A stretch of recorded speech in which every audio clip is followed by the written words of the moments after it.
Hey everybody, welcome to another episode of Gary Talks, and today I'm going to look at the career and go through the films as well as some of the TV work of one of my all-time favorite filmmakers, David Lynch.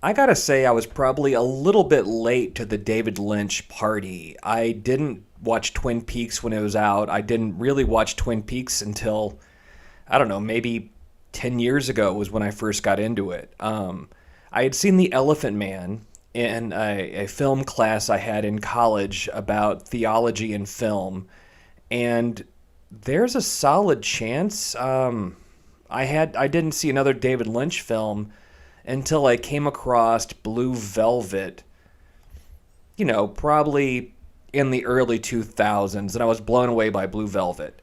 I remember seeing Lost Highway soon after it came out, basically due to the Nine Inch Nails, Marilyn Manson style soundtrack. I believe I probably saw Lost Highway before I saw Blue Velvet. I don't know, those kind of run together for me in the timeline of my movie watching experience. But I really didn't fall in love with David Lynch until later, to the point that one time I was waiting for my wife at the Burbank airport, and I see David Lynch there waiting for his luggage. Now, anyone that has flown in and out of the Burbank airport, it's, a really small airport. It's great, going in and out of LA because it's so small. And the baggage area is outside of the terminal, just in this little area. You sit on a bench and you wait for your, luggage to come out. So there I am sitting, and I look up and I see the trademark, white, gray hair, whatever. And I'm like, that looks like filmmaker David Lynch. But, I wasn't as much of a fan at the time as I would later become, or I probably would have gone up to him and said hi. There was another time that I went to Bob's Big Boy in Burbank, and lo and behold, there was David Lynch sitting at a booth eating, and it was, again, I was just starting to get into his films at that point, and I certainly wasn't going to go bother him while he was eating, but, it was crazy that I had those two instances to say something to him and didn't, but then later we went to an Emmy screening for Twin Peaks: The Return, and while I didn't get to meet and talk to David Lynch, I did get to talk to Kyle MacLachlan, and the fun thing there, so there is a thing in the TV industry which they call FYC events. Basically, when a television show is trying to be nominated for an Emmy or win an Emmy, they will have these screenings for members of the TV Academy. You'll go to some theater and, or something like that. They'll screen an episode or two. There'll be a Q&A with the cast, and then there'll be usually some sort of after-party mingle thing where you have a chance to meet the actors and take photos with them. And used to, they would give you gifts and things like that. And it's all a way basically to try to buy a little favor when it comes time for Emmys. And Twin Peaks: The Return was no different. They had one at the Paramount lot. And my wife waited all day in line because basically what happens is, you line up, it's first come, first serve for seats, and there's a group of people in the TV Academy that a lot of us refer to as the front row mafia.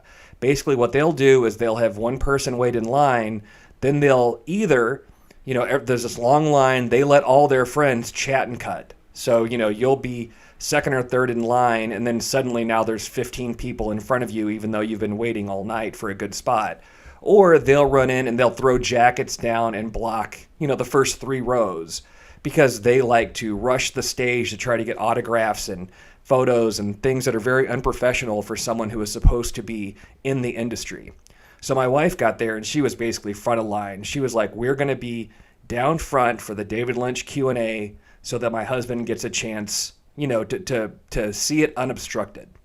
So we get to this event, and the very first thing I noticed was that they were serving Heineken. Now, those of you who are David Lynch fans will already kind of know where I'm going with this. So a little bit later on the walk out, I get a chance to talk to Kyle MacLachlan a little bit. And I'm like, what kind of David Lynch party serves Heineken? And he goes, yeah, that is odd, isn't it? And I said, yeah, fuck that shit. Pabst Blue Ribbon. So that was probably one of my favorite interactions with someone that is from the David Lynch world, maybe the centerpiece of the David Lynch world. Except for the man himself, David Lynch. Now, this guy is a true visionary. I wouldn't say that he is, a narratively strong filmmaker, maybe. Is that fair to say? He doesn't really make the movies other than, say, The Straight Story that you can show your mom, that someone that just wants to watch a movie at face value is going to enjoy, because it's very visual.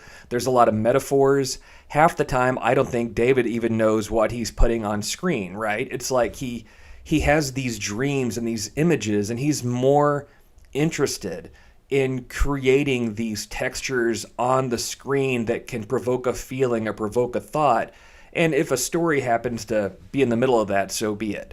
I think some of his films, that works to perfection. Other times, it's just like, what is he? He doesn't even know what's going on here. This thing makes no sense at all. So how did it all begin for him? He as you can see if you watch any of the extra features on a lot of the Criterion Blu-rays and 4Ks that come out for his films, they go through a lot of his struggles early in life. Everything he was trying to be creative, and then finally it led him to AFI. And there in AFI in Los Angeles, he started making his short films. And I'm not really going to get into David Lynch's short films. He made them throughout his entire career. A lot of filmmakers, will make a couple short films at the beginning just to get their name out there, to try to raise a budget to make features, and then they don't go back to short films. David, because he was such an experimental filmmaker, I think a lot of times it didn't matter to him the length of the project. He had this idea, this vision, this dream, whatever, and if it was a short film, so be it. If it was a feature, so be it. And so I have seen a handful of his short films. He's probably done like 100. I've seen a lot of the ones that are on those Criterion releases of his films, and they're as odd as you would imagine. They are strange, especially those early ones. They had that same oddness of Eraserhead. So let's talk about his feature film debut, Eraserhead. What the fuck is going on in Eraserhead? Man, what is happening here? I remember in one of my film classes, the teacher basically said sometimes you can just make something and leave it open for interpretation. And based on who interprets it, they will consider you either a genius or an idiot. And I kind of feel that way a little bit about Eraserhead. So much of what you're seeing and like the stop motion puppetry and the great black and white art and the acting in it is so odd and strange, but it's it's not really a narrative type film. You know what I mean? It is just Eraserhead. You've basically got a guy who, he has an angry girlfriend and a mutant child, and it's an odd movie, but it's the kind you can't look away from. And Eraserhead, really put him on the map in like 77 or so, because it became this midnight sensation. It would start playing, at these indie theaters every midnight and would sell out all the time. And I think especially a lot of the cool, hip filmmaker type people saw this, and maybe while they didn't understand exactly what he was saying, they knew this guy had a vision and he had something to say. They just didn't know what it was. So he followed up Eraserhead with probably the most mainstream film of his career, which was The Elephant Man. Now, here's an interesting little side for The Elephant Man. It was produced by Mel Brooks. That's right, the Mel Brooks. But he knew that if it said The Elephant Man, produced by Mel Brooks in the opening credits. Everyone is going to be ready to laugh. They're waiting for a comedy. They want to, laugh at Merrick. And that was not the case. That was not what was going for. You know, David shot this one over in London, so he wasn't able to use a lot of his regular mainstay cast that he used in so many other movies. But The Elephant Man was this huge success for him, and it is just an amazing film. Some of the most amazing acting I have ever seen. I would say it's his easiest film for mainstream to watch. That, along with The Straight Story, which we'll get to in a little bit. But the Elephant Man tells the true story of John Merrick, who was a young man born with this crazy birth defect, put into freak shows, abused, tortured, made fun of. He was so misshapen, he was never able to lay down to sleep. And how this doctor, played by Anthony Hopkins, finds him not, completely altruistically, like he wants to study him, maybe make a name for himself, but in doing so does grow affection for the Elephant Man and gives him a nice life. I mean, it's, for what little bit there is left of it. It's a film that I would say definitely everyone, don't be worried about the David Lynch name being on it. I wouldn't worry about that any more than someone should be concerned about the Mel Brooks name. It's not your typical Mel Brooks film, and it's not your typical David Lynch film. But it is probably my second favorite of all of his work. He followed that up with his big budget sci-fi film Dune, which was a disaster. It was a completely troubled production. I mean, honestly, I think he had bitten off more than he could chew. He came with this, the odd David Lynch sensibility of things he wanted. He stacked the cast with a lot of the actors that he would work with from here on out. He had so many little strange David Lynch-isms in the film, and the studio was expecting Return of the Jedi. And the craziest thing about this odd, strange movie was how it was marketed to kids. This came out in '84. So I was like 9 when Dune came out, and I had the Scholastic book for it. I had some of the Dune toys, like the action figures and things like that. And so I didn't get to see Dune when it was playing at the movies because, as I've mentioned a few times, I only got to go to the theater on very special occasions. And so it'd be whatever's playing on my birthday or, if I went with a friend or something like that. So I did not get to see Dune on the big screen, but apparently a lot of other people didn't either. So when Dune finally came out to rent, I couldn't wait to see it. I thought the Scholastic 64-page book was a bit strange, but, I'm sure the movie was going to be great. And I remember watching it, and I was so confused by it. It made very little sense to me. I didn't know what was going on. Of course, had never read the book Dune or anything like that. And I honestly did not watch Dune again until after Dune Part 1, the new one, came out. After that came out, and I loved that film. I thought it was brilliant. I thought, you know what, let me give Lynch's Dune another shot. So Arrow Video put out this fantastic limited edition 4K of it, which I bought and watched, and I like it much more now than I did then. I mean, I'm a little bit more, I guess, in tune with what Lynch was going for than I was at 9 years old. And I see, you see Lynch in there. You see Lynch fighting to break the constraints of this big budget studio system, which, he basically never did another big budget studio thing again because of how miserable he was during this. But the one good thing that came out of this was he cast a young actor named Kyle MacLachlan, who, as I said earlier, basically became the centerpiece for Lynch and his films. The very next film Lynch made, it's just kind of like he did this Dune thing. They were saying it was going to kill his career. That the Eraserhead guy was just some low budget filmmaker and he got lucky with The Elephant Man, and Dune really shows he doesn't know what he's doing. He has no business here. So I have a feeling that David Lynch was sort of like, if I'm going to go out, I'm going to go out making the kind of project I want to make. And he made what is my favorite of all David Lynch films, Blue Velvet. Blue Velvet has the same kind of theme that a lot of his other films do and TV shows like Twin Peaks, where it's like here in the beauty of your normal suburban life, there is a darkness underneath. You know, the film starts with this beautiful neighborhood, and then you find a severed ear on the ground.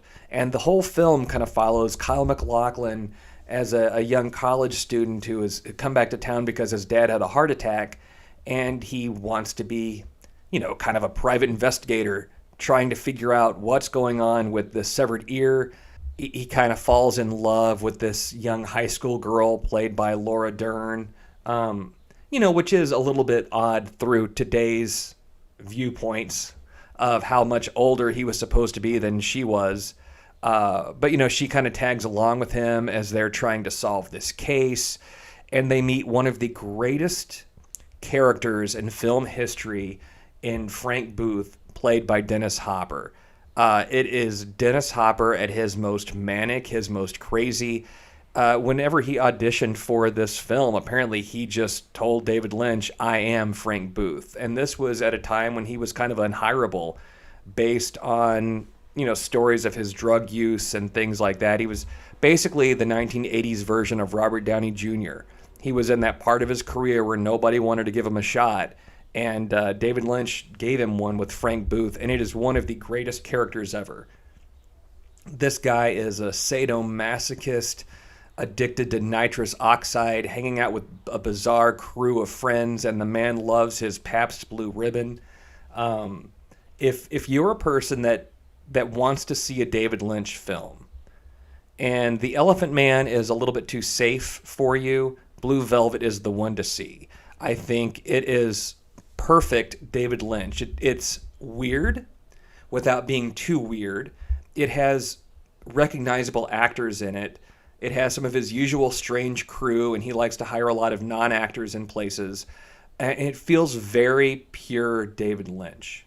He followed that up with, Twin Peaks started. And as I had said, Twin Peaks was not something that I watched. Back in '89, I was probably still watching Family Ties and The Cosby Show, and Miami Vice was probably the only hour long I was watching, or Airwolf or something like that. I'm not sure, the dates on some of those when they were out, but Twin Peaks came out in '89, and I remember how big it was. I remember everyone was talking about who killed Laura Palmer, and for those of you who are in my age range, this was the kind of like who shot JR question. Like it was everywhere. Who killed Laura Palmer? Who killed Laura Palmer?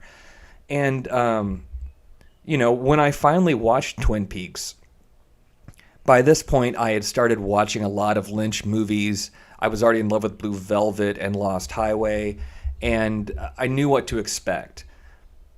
But I was shocked at the David Lynchness that made it onto television, especially in season 2. I know he wasn't as involved in it. It was a lot more of Mark Frost, but there was still a lot more weirdness in season 2 than season 1. But season 1 itself was fairly odd, especially for, ABC. This was back when there were 4 networks, and for this to be a hit show. And it follows this young, beautiful homecoming queen. Laura Palmer's body is discovered, murdered. An FBI agent, Dale Cooper, played by Kyle MacLachlan, comes to town to try to solve this.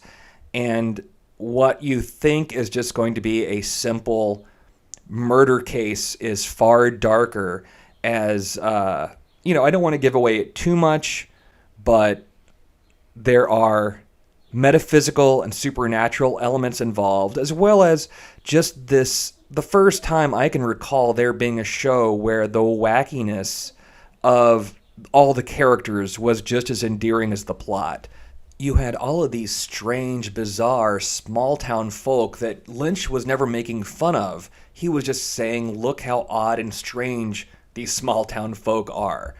And Twin Peaks is really a masterpiece. It is one of my top 10 favorite TV shows of all time. At the same time he was making Twin Peaks, I believe, this might have been when he was making Twin Peaks in between seasons. It was right around the same time he made Wild at Heart, which starred Laura Dern, as well as one of my all-time favorite actors, someone whose oddness could meet David Lynch's standards, and that is Nicolas Cage. And this is a twisted, strange movie. It's hard to know whose film is this. Is this a Nicolas Cage off-the-wall movie, or is it a David Lynch off-the-wall movie? It's, about young love being rebels, murder, mayhem, death, an evil mom. There are a lot of similarities, strangely, between Wild at Heart and The Wizard of Oz. I know that's kind of a shocking thing, but David Lynch loved The Wizard of Oz, so much so that a lot of the themes of The Wizard of Oz really are in all of his films. But for sure, Wild at Heart is, it's hard to describe, honestly. It is a little easier still than maybe some of his later movies. We're going to get to one that my only review of it is going to be, I don't know what the hell is happening. But, so he did Wild at Heart. He had the 2 seasons of Twin Peaks, and Twin Peaks was then canceled. So he decided to make the film Twin Peaks Fire Walk with Me, which is just an amazing, dark film. He was able to tell kind of the prequel that led to Laura Palmer's death. We got to see everything going on, knowing what we know about who the killer was, understanding what was going on that led Laura to make some of the choices she made with some of the characters. It is not an easy film to watch, but it is beautiful. And when you get the Twin Peaks box set or the Criterion version of the film, there is also a project called Twin Peaks: The Missing Pieces. And basically, he shot so much stuff with almost every single character from the show and all these other characters, and that didn't make the film. And that's kind of strung together in its almost companion piece. So now at this point, it's hard for me to remember what was actually in Fire Walk with Me as well as The Missing Pieces, because it all tells just such an amazing, sad story of the life of Laura Palmer and how the evil of Bob affecting people in her life led to her death. Twin Peaks Fire Walk with Me, though, people didn't seem to love it when it came out. I remember people were making fun of why was he making this Twin Peaks movie. I remember critics not enjoying it at all. And as I said, at the time I wasn't into Lynch yet. I hadn't seen Twin Peaks, so I didn't really pay a whole lot of attention to it. But I do remember there being just a lot of people who were disappointed. Now I think, in retrospect, people realize just how great Fire Walk with Me is. But that came out in '92, and he took a bit of a break. He was doing these short films.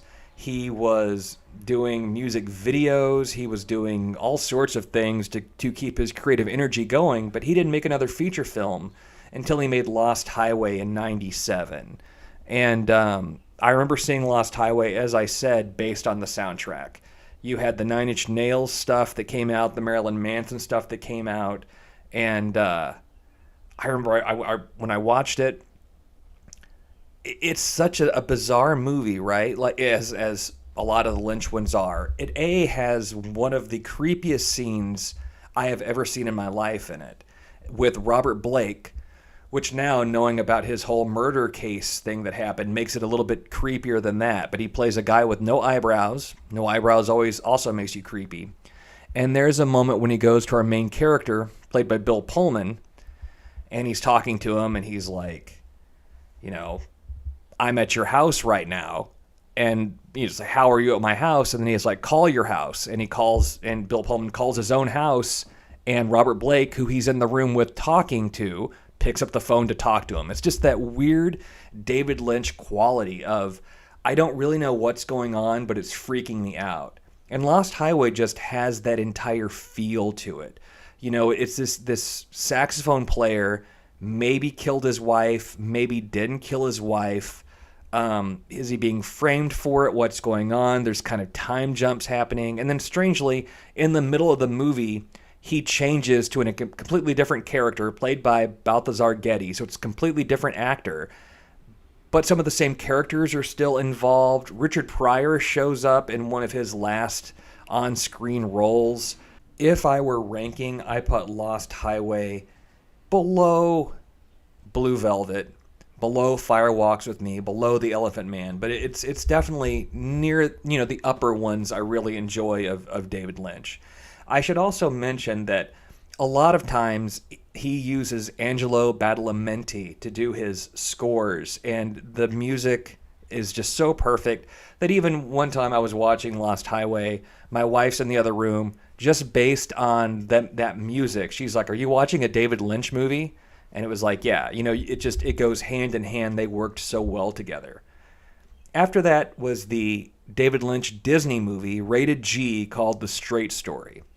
And I have to say, for the longest time, The Straight Story was my least favorite David Lynch movie because there was no David Lynch in it that I could see. You know, this tells the true story where Richard Farnsworth, in his last role, I believe he was also nominated for an Oscar for it, but he plays an old man who has lost his driver's license. His brother is sick, so he tries to drive 2 or 3 states away on his lawnmower, and just kind of like, he goes through rural America. He gets in a couple adventures. You know, he gets to see his brother. And I don't know. I always kind of found it a little bit boring. I kept waiting for some madness to happen, and it doesn't. It's a very straight story. I watched it after David Lynch passed away. I went in and did a complete, you know, rewatch of his films and Twin Peaks and everything. And I liked A Straight Story more now than I did, but still it's one of my least favorites, because even in misfires like Dune, you could feel David Lynch in there. Even in The Elephant Man, which is such a non-Lynch film, you can still feel him in some of the shadows and some of the visuals. I still to this day, I don't see a lot of David Lynch in The Straight Story. So after that, you know, he did some more music videos. He made a TV movie of Mulholland Drive, which nothing ever came of. So then he took a lot of that and he made the film Mulholland Drive, which came out in 2001. Now this is where I'm going to differ with a lot of people. A lot of people consider this the David Lynch masterpiece. They think it's the perfect Lynch film, and I disagree. I think it's okay. I think it's fine.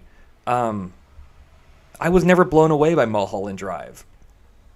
Again, I came to it late, after I started getting into my love of Lynch, and it's interesting to me in kind of like the feel of the sleaziness and the scuzziness that he gives Hollywood and film, and there are definitely a lot of those creepy Lynch moments that's great, but just I don't know what it is about Mulholland Drive that never grabbed me, but something about it didn't. I know a lot of people love it, so obviously this one's on me. But just, I don't know. I don't get the Mulholland Drive love that so many of you guys seem to have. You know, he then did a whole bunch of short films again. He just do music videos. By this point, he discovered digital video, and he loved digital video. He loved it more than George Lucas did, because now he could just shoot and shoot and shoot, and it wasn't wasting film, it wasn't wasting money, and he could just let things play out till he discovered what it was he was looking for. So this led him to his last theatrical film he ever made, called Inland Empire. And remember earlier I said that there was one movie that I'm just like, what the fuck? That's Inland Empire. I don't get it at all. At all. I saw that by the time it came out in 2006, I was now already a Lynch devotee. So I was finally happy I could see a David Lynch movie on the big screen when it was coming out, and I was bored. I was lost. I didn't care. There were some things that were just so strange in it. I was like, is he fucking with us? Is this a joke? The movie is long as hell. It is by far my least favorite David Lynch film. And I hadn't watched it again until I just watched it recently after his passing, and I felt the same way. I was like looking at my watch. When is this over? What does this mean? I don't get this. I don't understand it. And I feel like, I'm able to find a lot of things to like in everything he does, or try to see, I think this is what he's saying, or he's doing this, or he means this, or he wants us to think about this, or he wants us to feel this way. And in Inland Empire, I didn't feel any of it. I was just like, what is going on? After that, he did, again, a lot of music videos, a lot of short films. He even did stuff with Duran Duran and, things like that. He was such an all-around interesting person that just kind of did what he wanted to do. So he finally finishes up his career with his return to Twin Peaks, called Twin Peaks: The Return, which was on Showtime. And, I couldn't wait for this. By this point, I'd watched all of Twin Peaks. I was in love with Twin Peaks. I remember going to a premiere party at Dark Delicacies in Burbank and being able to get the vinyl soundtrack the day it came out. They, of course, had, apple pie and coffee and things like that. We got it. I had my Triple R t-shirt on, and it was not what I was expecting. I was expecting the return of Dale Cooper. I knew Bob, as the actor who played him, was gone, but I was ready for the return of Bob. I was returning, all of this, and he didn't give us that. He did in his own unique David Lynch way, and it gets so bizarre with Kyle MacLachlan playing three different characters. He is eventually Dale Cooper. He is the doppelganger released from the Black Lodge. He is the strange character of Dougie. Apparently Bob knew that one day Agent Cooper was going to come back from the Black Lodge and want his body back. So the doppelganger created a second body that Cooper would have to enter, so that Bob would have his own self. And so he created Dougie, who was a completely different character than he was once Cooper was reborn in his body. And it's just so strange and bizarre. But we had all of our favorite friends from the show. We finally get to see who Diane was, who, Cooper was always talking to. And episode 8 of Twin Peaks: The Return is one of my favorite episodes in TV history. It is pure David Lynch. The episode starts with some of the regular story stuff with the doppelganger and that sort of thing. Then you get a Nine Inch Nails performance in the middle of it. And then you get the history of evil in the world. You get Bob's birth, everything that came about because of the atomic bomb testing in Nevada. You get the Woodsman and the Abraham Lincoln got a light. It's so bizarre and so much images and imagery. And if you watch it and watch Eraserhead together, they are perfect bookends of a career, because there are so many of the same, just the visuals and the feel between Eraserhead and Twin Peaks: The Return episode 8, that it's a perfect fitting ending to the career of David Lynch. And, that was episode 8. I believe it was 18 episodes for that third season. It wraps up a lot. It then ends on a cliffhanger that we will never get a resolution to. I know that there had been talk that Lynch and Frost were going to do another Twin Peaks show to maybe take it a little further.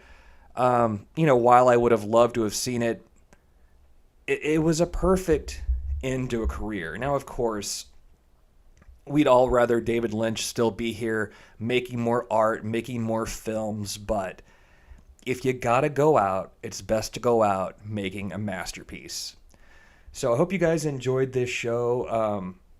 David Lynch is somebody I think everyone should give an opportunity to, even if it's just watching The Straight Story or Elephant Man, or for sure if you're willing to go a little bit darker, dive a little bit more into the mind of David Lynch, be sure and check out Blue Velvet.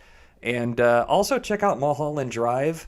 See how I'm wrong. And then if anybody really understands Inland Empire, please let me know.